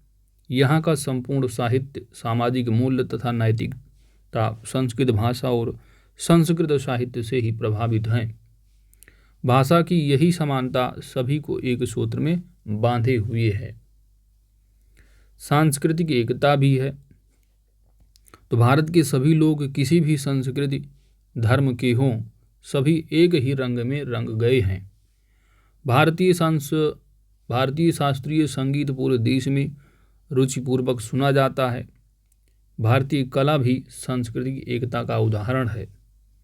कई मंदिरों में मस्जिदों की तरह गोलाकार रचना और कई मस्जिदों में मंदिरों की कला का प्रयोग मिलता है। मुस्लिमों में भी अब बहुविवाह की जगह एक विवाह प्रतीत होने लगा है। सभी धर्मों के लोगों को आपस में धर्म, खान पान की तरीकों, वस्त्र शैली, भाषा एवं साहित्य आदि विविध क्षेत्रों में व्यवहार और लेन देन बढ़ा है, जिसने सांस्कृतिक एकता को स्थापित किया है। जातीय एकता तो एक संस्था के रूप में जाति भारतीयों को एक सामान्य सांस्कृतिक आधार प्रदान करती है। भारत में अनेक जातियां रहती हैं जिनकी अपनी अलग अलग आचार विचार, प्रथाएं, परंपराएं हैं, परंतु यह बात भी सच है कि सभी समुदायों में जाति व्यवस्था के मौजूद होते हुए भी जातियों के बीच ऊंच नीच और सामाजिक पाबंदियों में बहुत तेजी से ढीलापन आता जा रहा है। यह सामाजिक एकता के लिए बहुत लाभदायक परिवर्तन है। अगला पॉइंट है कि इस तरह इस बात की सत्यता प्रमाणित होती है कि भारत में प्राचीन काल से ही अनेक परस्पर विरोधी संस्कृतियों, सभ्यताओं और प्रजातियों की समूहों का आना जाना बना रहा। इसी प्रकार यहाँ रहते हुए वह सभी समूह अपने कुछ विचारों, विश्वासों और व्यवहार के साथ कुछ बिंदुओं पर एकमत हुए और धीरे धीरे समय बीतने के साथ भारत का ही एक अभिन्न हिस्सा बन गए। इसकी समकालीन अन्य संस्कृतियां मिट गईं, पर भारतीय संस्कृति और सभ्यता ने आज अपनी निरंतरता को बनाए रखा। अगला पॉइंट है आपका भारत की कमजोर या सुवेद वर्ग। ठीक है, तो सुवेद या कमजोर वर्ग वे समूह हैं जो सामान्य जनसंख्या की तुलना में गरीबी और सामाजिक बहिष्करण के उच्च जोखिम का अनुभव करते हैं। यह पॉइंट आपके लिए इम्पॉर्टेंट है। सुवेद वर्ग पूछ लें, अब कमज़ोर अगर पूछेंगे तो आपके माइंड में आ जाएगा। सुवेद नया नया अगर शब्द जो आपसे पूछ लें तो आपका दिमाग ही नहीं काम करेगा, तो इसे थोड़ा देख लो आप। सुवेद वर्ग, कमज़ोर वर्ग एक ही है। तो उसमें क्या होता है कि वही समूह है जो सामान्य जनसंख्या की तुलना में गरीबी और सामाजिक बहिष्करण के उच्च जोखिम का अनुभव करते हैं। सामान्यतः सुवेद वर्ग जनसंख्या के वे वर्ग हैं जो अपूर्ण या अन्यायपूर्ण प्रणाली, सामाजिक, राजनीतिक, सांस्कृतिक, आर्थिक, भौतिक, पारिवारिक संरचना, पर्यावरण या किसी अन्य कारक से पीड़ित होने के उच्च जोखिम का सामना करते हैं। इन सुवेद वर्गों की सुवेदता की कुछ सामान्य विशेषताएं होती हैं। ये एक समूह के रूप में सुवेद होते हैं। यह सुवेदता व्यवस्थित एवं पीढ़ी दर पीढ़ी विद्यमान रहती है। यह सुवेदता सामाजिक, सांस्कृतिक एवं आर्थिक के कारण जो है होती है। और भारत के विभिन्न समूहों के सुवेद वर्ग जो है वो निम्नलिखित हैं। बच्चे, महिलाएं, अनुसूचित जाति, अनुसूचित जनजाति, अन्य पिछड़े वर्ग हो गए, अल्पसंख्यक हैं, वरिष्ठ नागरिक, दिव्यांग समूह, LGBT, गरीबी रेखा से नीचे रहने वाले समूह, सुविध कमजोर वर्गों के लिए कल्याणकारी योजनाओं का महत्व। बस आपसे यहाँ पर ये याद रखना सुविध वर्ग क्या होता है, ठीक है। तो आपकी यही काम की चीज़ें, बाकी गाथाएं जो दे रखी हैं ये सब आपके एग्ज़ाम में पूछे जाने वाली कुछ है नहीं। अपने काम की चीज़ों को यहाँ से निकालना है। थोड़ा पहला जो चैप्टर है थोड़ा थ्योरी ही थ्योरी दिए हैं, टू द पॉइंट अपने काम की चीज़ें यहाँ से निकालना है एग्ज़ाम के पॉइंट ऑफ व्यू से आपको। संवैधानिक आधार है तो भारत की संविधान की प्रस्तावना का लक्ष्य सामाजिक, आर्थिक और राजनीतिक न्याय एवं प्रतिष्ठा तथा अवसर की क्षमता सुनिश्चित करना है। जब आप पॉलिटी पढ़ते हैं तो पॉलिटी में जो प्रस्तावना है वहाँ पर पूछा जाता है कि प्रस्तावना में कितने तरह के न्याय दिए गए हैं, तो यही सामाजिक, आर्थिक और राजनीतिक न्याय की बात की जाती है। और प्रतिष्ठा तथा अवसर की क्षमता सुनिश्चित करना, ये सारी चीज़ें आप पॉलिटी से कवर करेंगे। पढ़ लीजिए, यहाँ पर दिया है। तो संविधान में निहित मूल अधिकार विभिन्न अधिकार प्रदान करते हैं, जैसे समता का अधिकार है, गरिमापूर्ण जीवन का अधिकार, शिक्षा का अधिकार, अस्पृश्यता के विरुद्ध अधिकार, शोषण के विरुद्ध अधिकार आदि, है ना। तो ये आप फंडामेंटल राइट में आप अच्छे से पढ़ेंगे। आगे बढ़ते हैं। DPSP दे रखा है, directive principle of state policy है ना, राज्य के नीति निर्देशक तत्व, यानी राज्य के नीति निर्देशक तत्वों के अनुसार भी राज्य के सभी नागरिकों को कल्याण राज्य का प्राथमिक उत्तरदायित्व है, जो वस्तुतः इसे एक कल्याणकारी राज्य के रूप में स्थापित करते हैं। मानवतावादी आधार, तो राज्य की सहायता के बिना इन्हें कई प्रतिकूल परिस्थितियों का सामना करना पड़ेगा, जिसके कारण ये उन समान तथा निष्पक्ष अवसरों का लाभ नहीं उठा पाएंगे जो अन्य नागरिकों को उपलब्ध है। तो मतलब समझे, यहाँ राज्य की सहायता के बिना भाई जो कमज़ोर वर्ग हैं, सुवेद वर्ग हैं, जब तक उनको जो है राज्य की जो सरकारें उनकी सहायता नहीं करेंगी तब तक क्या है, इनको कई प्रतिकूल परिस्थितियों का सामना करना पड़ता है। इसलिए आप जानते हैं कि जो स्टेट वगैरह हैं अपना SC ST के लिए, OBC वर्ग के लिए जो है ना, उनके लिए कुछ अलग तरह की योजनाएं चलाती, ये सब बातें की जाती हैं। तो वही है कि राज्य की सहायता के बिना ये लोग जो है अपना पूरा लाभ नहीं उठा सकते हैं, जैसे कि अन्य नागरिक जो होते हैं थोड़ा उनसे जो समर्थ हैं, ये सब बात की जा रही है। आगे बढ़ते हैं। आर्थिक अनिवार्यता, तो उच्च आर्थिक विकास के लिए सामाजिक विकास आवश्यक है और वास्तव में इन दोनों के मध्य एक सहजीवी संबंध है। समावेशी विकास का उद्देश्य अपूर्ण बना रहेगा यदि इन वर्गों को सहायता नहीं प्रदान की जाती। इन वर्गों को क्या, यानी जो कमज़ोर वर्ग, सुवेद वर्ग पढ़ के आ रहे हो उसी की बात की जा रही है। कल्याणकारी योजनाएं उन्हें आर्थिक विकास को त्वरित करने की प्रक्रिया में बेहतर प्रतिभागिता के लिए सक्षम करती हैं। अगला है आपका राष्ट्र निर्माण।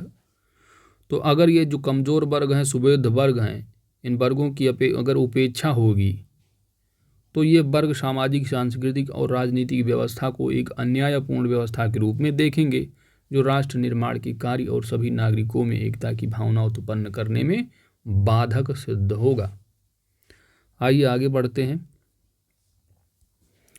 भारत के सुवेद या कमज़ोर वर्ग, बच्चे की बात की जा रही तो बच्चे अपनी कम आयु के कारण शोषण, दुर्व्यवहार, हिंसा और उपेक्षा के प्रति सुवेद होते हैं, कमज़ोर होते हैं। भारत में सुवेद बच्चों को निम्नलिखित समस्याओं का सामना करना पड़ता है, जैसा कि उनका बाल श्रमिकों के रूप में शोषण किया जाता है, बच्चे कुपोषण, खराब स्वास्थ्य, घटिया शैक्षिक सुविधाएं, गरीब संसाधनों के प्रति अधिक सुवेद होते हैं। इस प्रकार उनकी स्वतंत्रता और अवसर भी सीमित हो जाते हैं। बच्चों के कल्याण से संबंधित योजनाएं, अब आपके एग्जाम की चीज़ यहाँ से स्टार्ट, मेन समझ रहे हैं। आपके पूरे चैप्टर में आपने देखा कुछ पॉइंट रहे, लेकिन ये पॉइंट आपके लिए काफ़ी इंपॉर्टेंट हैं। बच्चों के कल्याण से संबंधित योजनाएं, तो एकीकृत बाल विकास योजना दैट इज ICDS, यह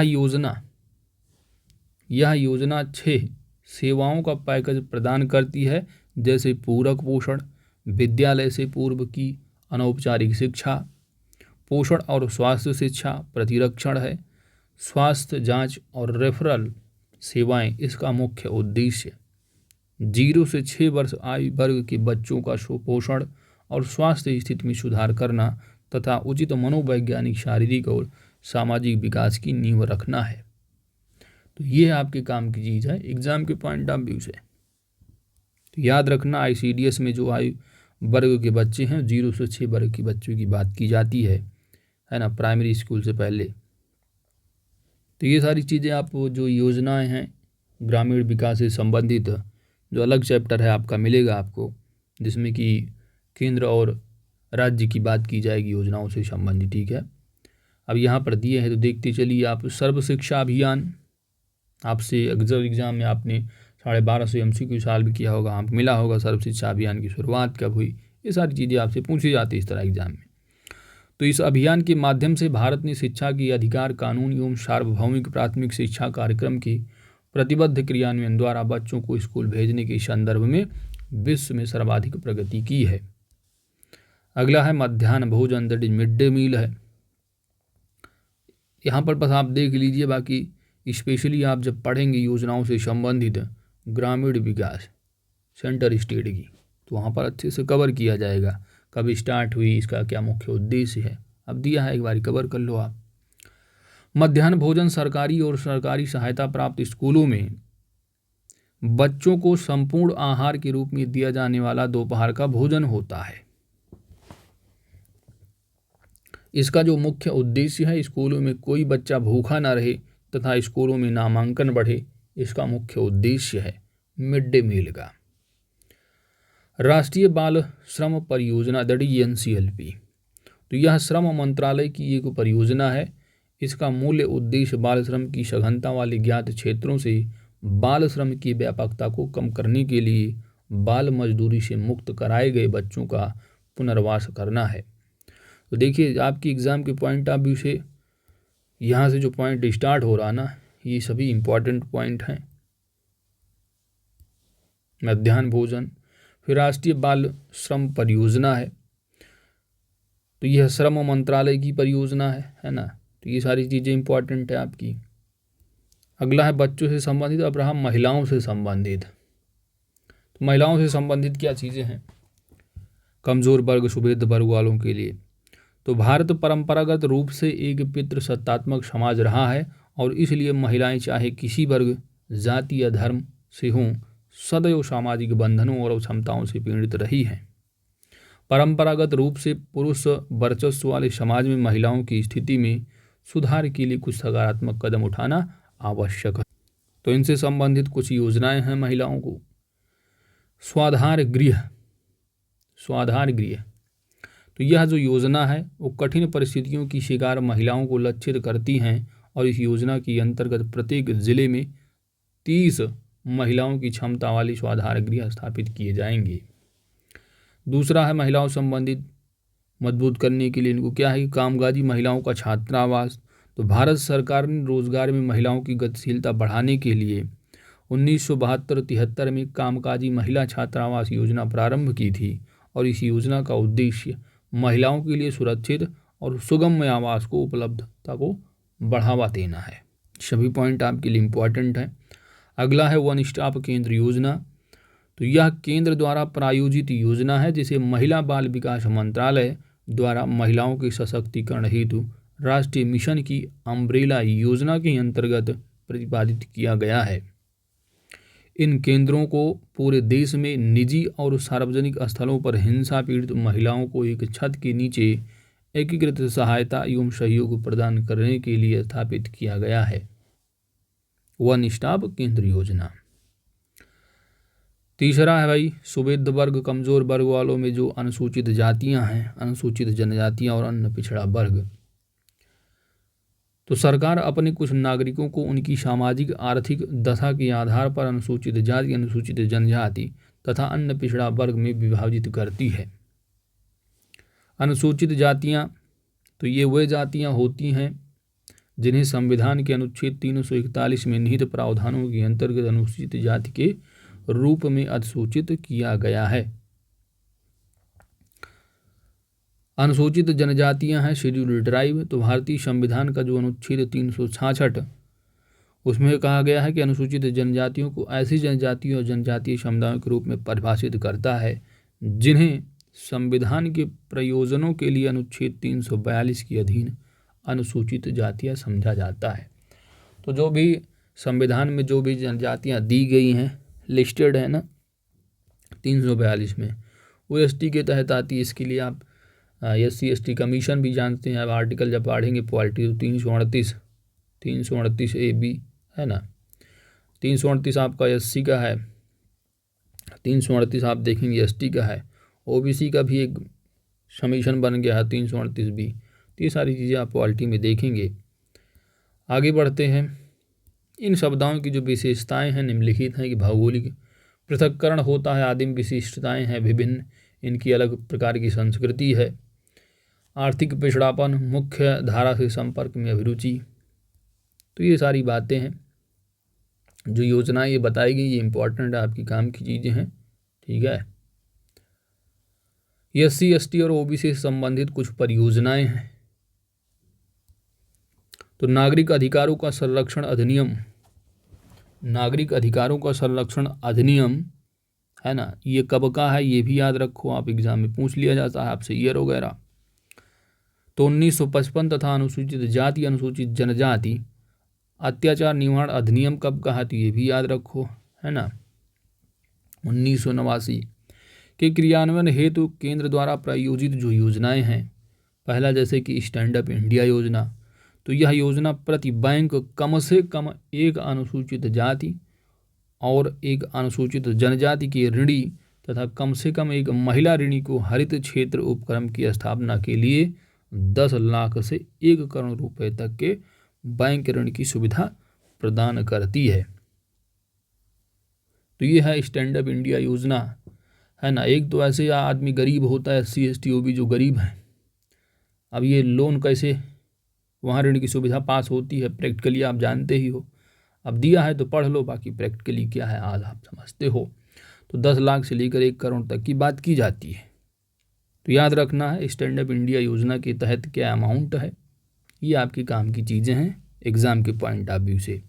तो SC/ST के लिए जो है वो जो महिलाएं हैं तथा कम से कम एक महिला ऋणी को कितने अमाउंट की बात की जाती है, ये आपके काम की चीज़ें हैं। 10 लाख से 1 करोड़ तक ऐसे एग्जाम में पूछा जा सकता है।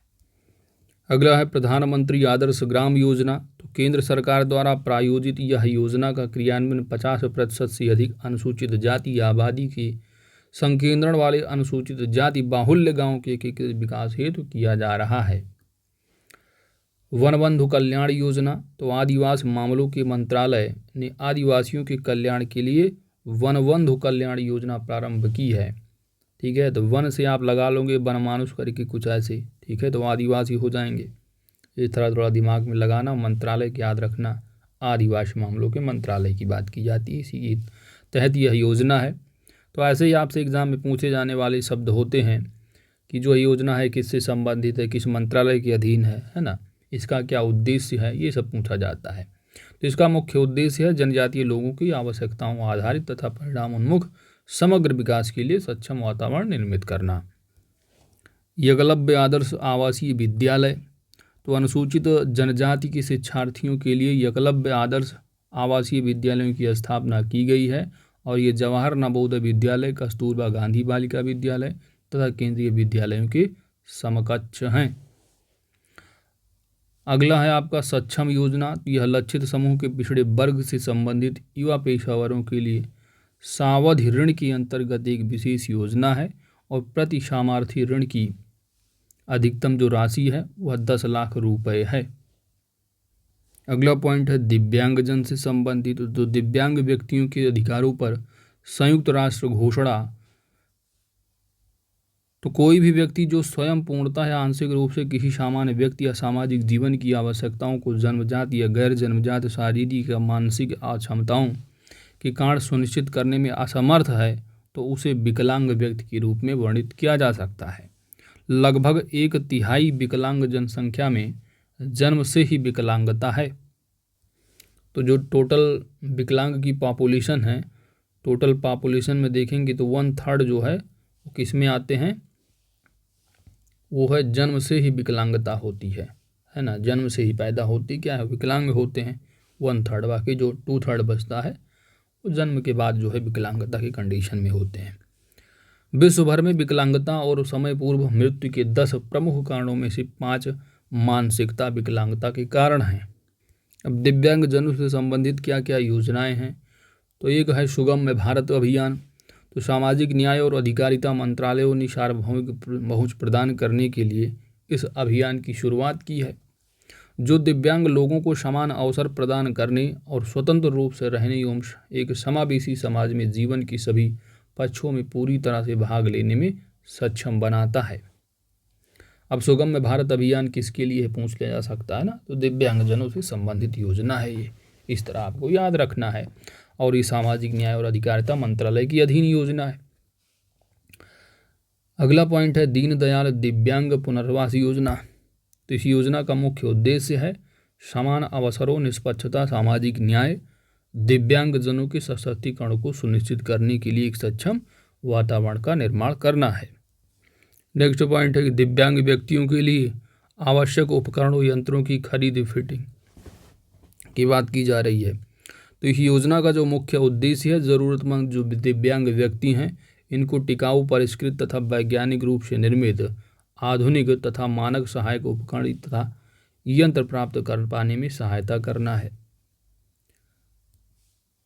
तो जो AIDP स्कीम है, ठीक है। अगला पॉइंट है आपका अल्पसंख्यक माइनॉरिटी से संबंधित।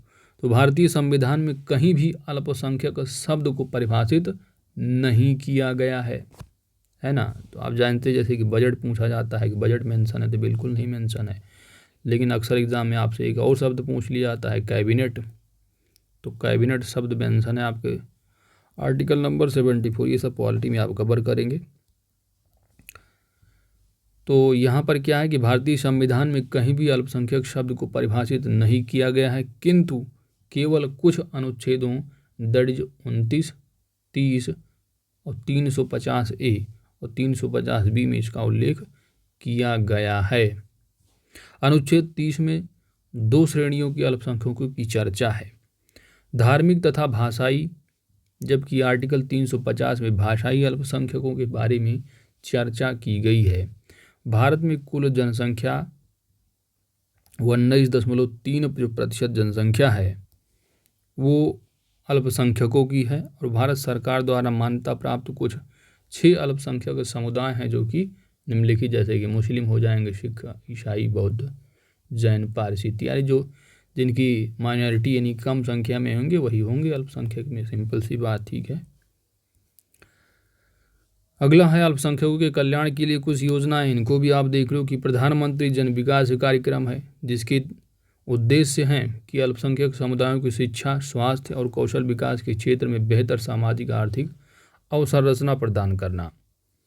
दूसरा है सीखो और कमाओ, ये अल्पसंख्यकों के कल्याण के लिए योजनाएं हैं। तो भारत सरकार ने अल्पसंख्यक कार्य मंत्रालय ने अल्पसंख्यकों के कौशल विकास हेतु केंद्रीय क्षेत्र की योजना का आरंभ किया था, और इनका मुख्य उद्देश्य अल्पसंख्यकों के परंपरागत कौशल को संरक्षित और अपडेट करना तथा उनका बाजार से जो है संबंध स्थापित करना है। अगला क्या है भाई, अल्पसंख्यकों से संबंधित जियो पारसी।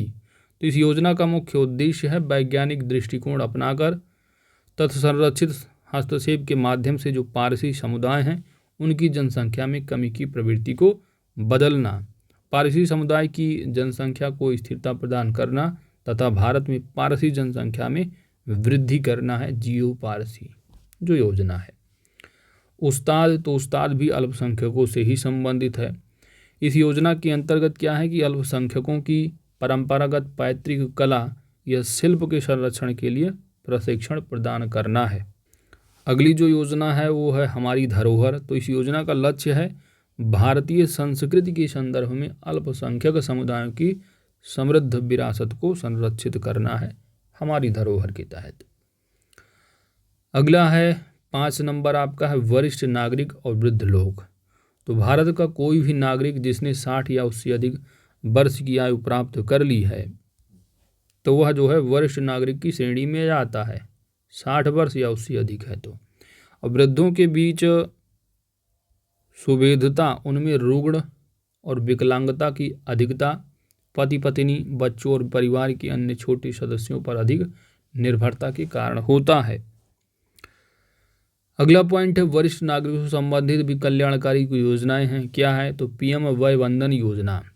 यह योजना भारतीय जीवन बीमा निगम एलआईसी को सरकारी गारंटी के आधार पर अभिदान राशि से जुड़ी पेंशन के प्रावधान से वरिष्ठ नागरिकों के लिए वृद्धावस्था की आय को सक्षम बनाती है। आगे बढ़ते हैं। अगला है आपका एलजीबीटी समुदाय। तो स्त्री समलैंगिक, पुरुष समलैंगिक, उभयलिंगी और transgender that is lesbian, gay, bisexual and transgender that is LGBT. तो इन लोगों को पूरे विश्व में ऐतिहासिक रूप से भेदभाव तथा हिंसा का शिकार होते रहे हैं और वर्तमान में भी उन्हें इसका सामना करना पड़ रहा है। निजता के अधिकार पर ऐतिहासिक निर्णय देते हुए सर्वोच्च न्यायालय ने कहा है कि जो एलजीबीटी हैं, जनसंख्या के अधिकार, सुदृढ़ संवैधानिक सिद्धांतों पर अधिकार वास्तविक अधिकार है, तथापि उन्हें विविध समस्याओं का सामना करना पड़ता है। सर्वोच्च न्यायालय ने ट्रांसजेंडर सरकार के द्वारा किए गए कार्य की पहचान वैध तीसरे लिंग के रूप में भी की है। जैसे कि आप कोई भी फॉर्म वगैरह जब आता है तो वहाँ पर आप पहले की स्त्रीलिंग या पुल्लिंग जो है मेंशन होता था, आप देखते होंगे अब ट्रांसजेंडर भी मेंशन होता है।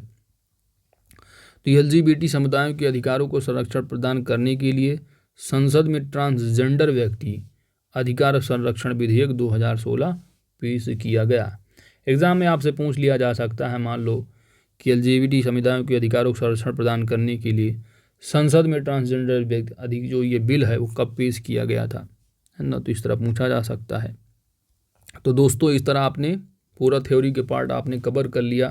पहला जो चैप्टर रहा टू द पॉइंट, जो आखिरी की जो योजनाएं संबंधित रही हैं वही आपके काम की चीज़ें हैं। बाकी थ्योरी के पार्ट में आपने कहानी सुन लिया होगा, उसमें जो मेन पॉइंट है मैंने बता दिया। अगर आपके पास पेन कॉपी लिए होंगे, नोट कर लिए होंगे तो अच्छी बात है, वही आपको रिवाइज करना है, पूरी गाथा को नहीं पढ़ना आपको। अब आइए हम लोग थ्योरी के बाद जो परीक्षा उपयोगी प्रश्न दिए हैं इनको कवर करते हैं, क्योंकि जो अगला चैप्टर होगा आपका पंचायती राज से संबंधित होगा, जो कि आपके एग्जाम में पूछा जाना है, तो काफ़ी इंपॉर्टेंट चैप्टर होगा, है ना। तो चैप्टर बाय चैप्टर हम लोग कंप्लीट करते चलेंगे।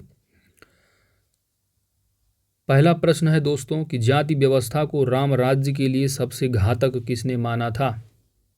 जैसा कि आप जानते होंगे आजकल जो पॉलिटिशियन हैं वो बात करते रहते हैं अपने अपने राजनीति चमकाने के लिए, सब ठीक। तो ये सारी चीज़ें हैं। तो यहाँ पर राम राज्य के लिए सबसे घातक जो है किसने माना था जाति व्यवस्था को राम राज्य के लिए सबसे घातक, वो थे महात्मा गांधी। ऑप्शन यहाँ पर बी आपका सही जवाब होगा। अगला प्रश्न है डॉक्टर BR अम्बेडकर को भारत रत्न कब प्रदान किया गया है। आपने पूरा थ्योरी का पार्ट पढ़ लिया होगा, लेकिन ये सब चीज़ें आपको कहीं नहीं मिली, है ना। लेकिन परीक्षा उपयोगी प्रश्न में दे दिया गया, समझ रहे हो, पूरी थ्योरी पढ़ के आ रहे हो, वर्ड आपको देखने को कहीं नहीं मिला, ठीक है, लेकिन दिया है परीक्षा उपयोगी प्रश्न में। चलिए देख लेते हैं। तो डॉक्टर BR अम्बेडकर को भारत रत्न कब दिया गया है। तो दोस्तों आपका सही जवाब हो जाएगा वर्ष 1990 में प्रोवाइड किया गया था, ठीक है। कब? 1990 में। ऑप्शन यहाँ पर सी सही जवाब होगा। और जैसा कि जानते हैं भारत का सर्वोच्च नागरिक जो आपका पुरस्कार होता है, या आप कह सकते हैं कि भारत का सर्वोच्च नागरिक जो आपका सम्मान है ना, सम्मान, तो भारत रत्न ही होता और इनको मरणोपरांत दिया गया था 1990 ईस्वी में। अगला प्रश्न है कि किस राज्य ने हाल ही में महिला एवं किशोरी सम्मान योजना 2021 प्रारंभ की है। यहाँ पर सही जवाब है आपका ऑप्शन ई हरियाणा। तो ग्राम समाज से संबंधित जो आप अभी पढ़ के आ रहे हो, जो सुवेद हैं, कमज़ोर वर्ग हैं, उनको डेवलप करने के जो स्टेट हैं अपना अपना अलग अलग तरह की योजनाएं की जाती हैं, इसलिए प्रश्न आपको देखने को इस तरह इस चैप्टर में देखने को मिल रहे हैं, है ना। गरीब कल्याण रोजगार अभियान की शुरुआत कब हुई है। गरीब कल्याण रोजगार अभियान की शुरुआत, यहाँ पर आपका सही जवाब हो जाएगा। इसकी शुरुआत जो हुई है दोस्तों वह हुई है 20 जून 2020 को, ऑप्शन डी। अगला प्रश्न है कि राष्ट्रीय दलित प्रेरणा स्थल उत्तर प्रदेश के किस जिले में स्थित है? तो यह है गौतम बुद्ध नगर, नोएडा में। ऑप्शन यहाँ पर सी सही जवाब है। वर्तमान समय में केंद्रीय मंत्रिमंडल में कुल कितनी महिला सदस्य हैं? ऑप्शन ए यहाँ पर सही जवाब होगा। भारतीय विभाजन के दोषी पुरुष पुस्तक किसके द्वारा लिखी गई थी? भारतीय विभाजन के दोषी पुरुष, सही जवाब है doctor Ram Manohar Lohia, option C. अगला प्रश्न है कि किस राज्य सरकार ने अपने बजट में समर्थ योजना की घोषणा की है? तो वह है अपना उत्तर प्रदेश है। उत्तर प्रदेश राज्य महिला आयोग की अध्यक्ष कौन है? तो यहाँ पर उत्तर प्रदेश की हैं श्रीमती बिमला बाथम। अगला है निःशक्त जन अधिनियम कब लागू हुआ है? निःशक्त जन अधिनियम, सही जवाब होगा 1996 ईस्वी में। थ्योरी के पार्ट में ये सब अधिनियम अभी कभी नहीं देखा आपने, है ना। अब दिया है प्रश्न में, सीनियर सिटीजन सेविंग स्कीम किस आयु सीमा के लोगों के लिए मान्य है? सही जवाब होगा आपका 60 वर्ष से अधिक, ऑप्शन ए। अगला प्रश्न है आपका कि मातृत्व लाभ संशोधन विधेयक किस विभाग के मंत्री द्वारा प्रस्तुत किया गया है? श्रम एवं रोजगार मंत्रालय, ऑप्शन बी। अगला प्रश्न है कि आप किसी राष्ट्र में महिलाओं की स्थिति देखकर उस राष्ट्र की हालात बता सकते हैं, यह जो कथन है वह किसका है? महिलाओं की स्थिति देखो और उस राष्ट्र की हालत बता दो। यहाँ पर आपका सही जवाब है Jawaharlal Nehru, option C. Silver अर्थव्यवस्था किससे संबंधित है? ये सब थ्योरी के पार्ट में आपने कभी नहीं देखा, लेकिन प्रश्न में दिया है।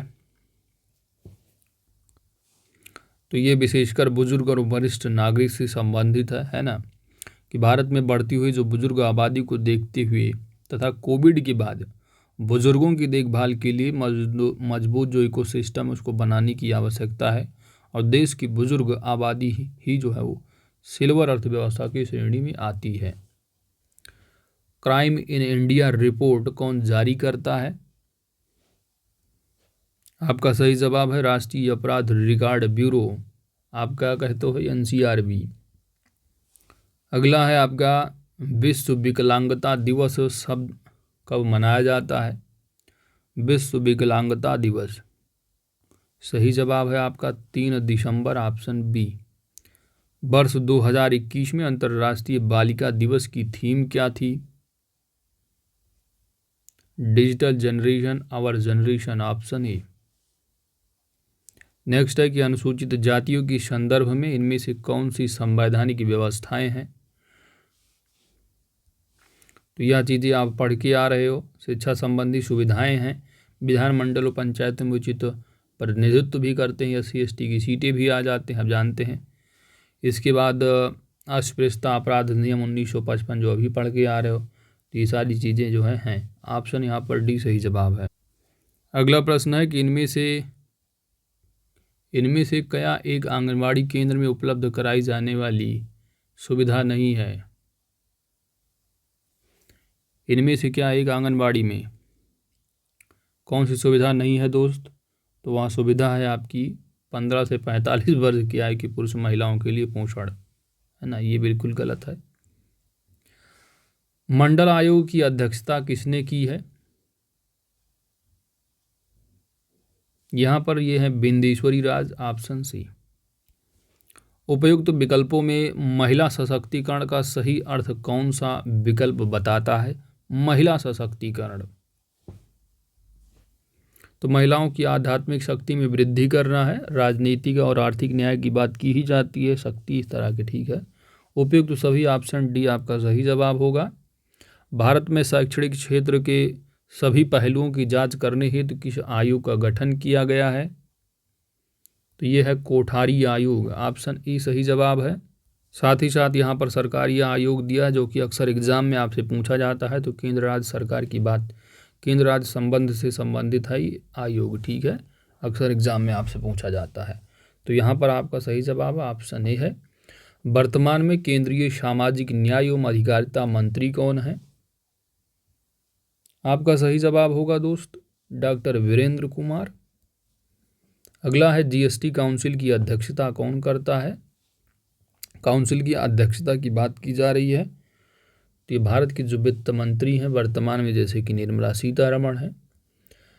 प्रधानमंत्री वय वंदन योजना किससे संबंधित है? अभी पढ़ के आ रहे हो वय वंदन योजना, तो ये वरिष्ठ नागरिकों से संबंधित है, ऑप्शन बी।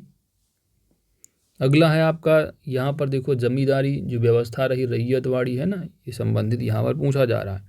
तो जमींदारी व्यवस्था को अन्य किस नाम से जाना जाता है? तो जमींदारी में भी आप पढ़ के आ रहे हो, जमींदारी में क्या था कि जो भूमि होती थी, है ना, यहाँ पर किसान लोग अपनी खेती करते थे, बीच में जमींदार होते थे और जमींदारों के पास इस भूमि का क्या है, स्वामित्व होता था और इस भूमि पर जो टैक्स होता था जमींदार वसूलते थे और सरकार को जाके सरकार के माध्यम से, यानी जमींदार के माध्यम से सरकार तक पहुँचता था टैक्स। जमींदारी में था। रैयतवाड़ी में क्या पढ़ के आ रहे हो कि जो कृषक होते थे वो भूस्वामित्व का जो है, यानी भूस्वामित्व उन्हीं के पास था और वो डायरेक्ट जो है सरकार को अपना टैक्स पेमेंट करते थे, कर लगाना वगैरह, ठीक है। ये रैयतवाड़ी में था। अब यहाँ पर जमींदारी व्यवस्था को एक अन्य नाम से क्या कहोगे? अस्थाई बंदोबस्त व्यवस्था। ऑप्शन यहाँ पर आपका बी सही जवाब होगा। अगला है कि भारत सरकार द्वारा PMGKY के तहत प्रति स्वास्थ्य कर्मी को कितने मेडिकल बीमा कवर की घोषणा की गई है? तो यहाँ पर PMGKY मतलब समझ गए होंगे, प्रधानमंत्री गरीब कल्याण योजना की बात की जा रही है। तो इसका जो अमाउंट है दोस्तों वो आप कह सकोगे कितना है, 50 लाख है, ऑप्शन सी। अगला है कि 20वीं शताब्दी में नई कृषि रणनीति को अपनाने के लिए भारत में हरित क्रांति की शुरुआत कौन से दशक में की गई थी? हरित क्रांति का दशक आप पढ़ के आ रहे हो, 60 से 70 रहा है दशक, तो 60 से 70 के बीच वाले को क्या कहोगे? 1970 के दशक में। ऑप्शन यहाँ पर आपका सी सही जवाब होगा। इसके बाद आपका है भूदान आंदोलन की शुरुआत। भूदान आंदोलन की शुरुआत कब की गई है? तो जानते हैं भूदान आंदोलन की जो शुरुआत करता रहे वो रहे विनोबा भावे। विनोबा भावे के द्वारा इसकी शुरुआत जो है 1951 में की गई थी। ऑप्शन डी आपका सही जवाब है यहाँ पर। अगला है राष्ट्रीय बाल श्रम परियोजना की शुरुआत कब की गई है? तो अगस्त 1889 ईस्वी में।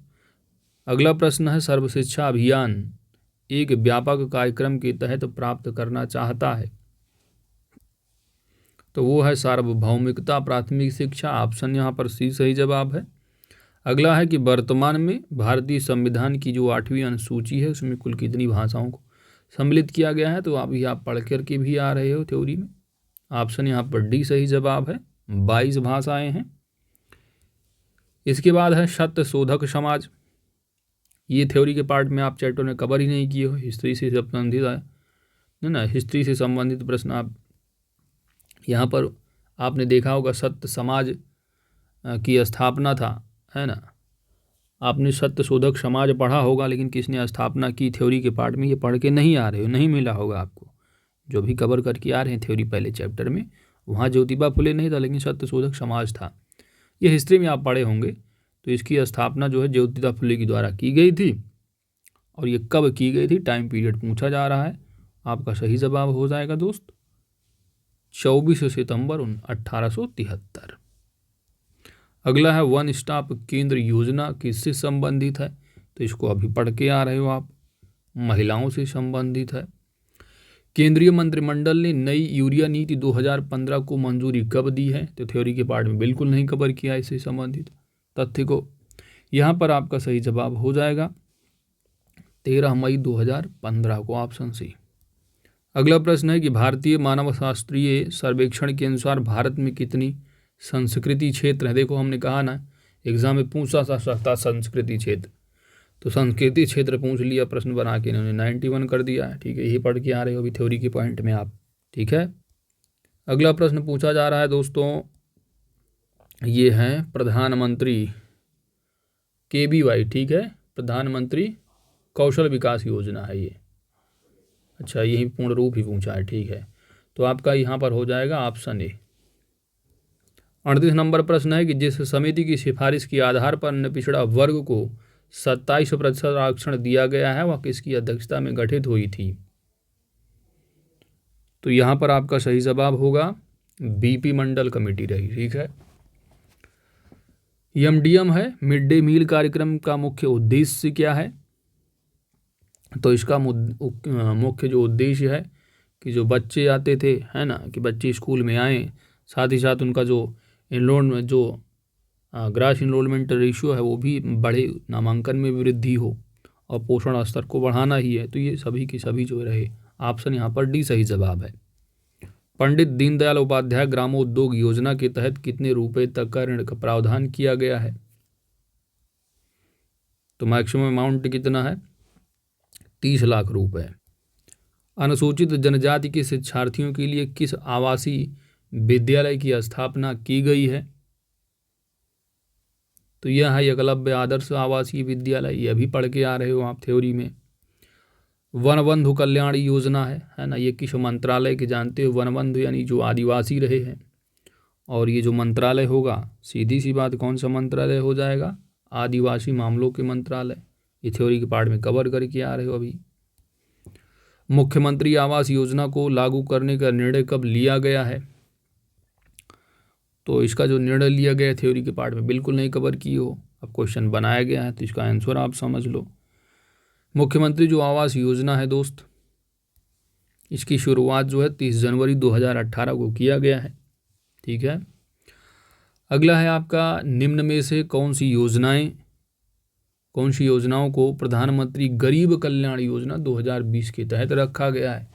ये आप जानते हो कोरोना के तहत जो है, कोरोना के टाइम पर इस योजना को जो है लागू किया गया था। तो यहाँ पर सिंपल सी बात होगा, किसानों के लिए पीएम किसान योजना, उज्ज्वला योजना और पीएम गरीब कल्याण अन्न योजना, इनके तहत जो है ये प्रधानमंत्री गरीब कल्याण योजना के तहत ये सभी इसमें योजनाएं शामिल रही हैं। उपरोक्त सभी आपका डी सही जवाब हो जाएगा। तो दोस्तों इसी के साथ आपका जो चैप्टर नंबर है 1 पूरा का पूरा कंप्लीट हो जाता है। तो पहला चैप्टर कंप्लीट कर लिया गया है। जो अगला चैप्टर आने वाला है काफ़ी इंपॉर्टेंट चैप्टर होगा, यहाँ से प्रश्न आपको देखने को ज़रूर मिलेगा एग्ज़ाम में, ठीक है। तो जिसमें कि आप देखेंगे 15 से स्टार्ट होगा, 28 पेज तक चलेगा, कहने का मतलब लगभग देखेंगे 12 पेज का होगा ये, ठीक है।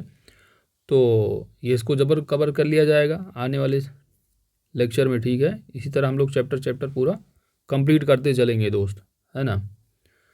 तो यदि आपकी वीडियो आपको अच्छी लगी है तो लाइक कीजिएगा, चैनल पर नए हैं तो सब्सक्राइब करना मत भूलिएगा दोस्त, क्योंकि आपकी सब्सक्रिप्शन ही हमारी ताकत है। मिलते हैं नेक्स्ट चैप्टर में। Thanks for watching.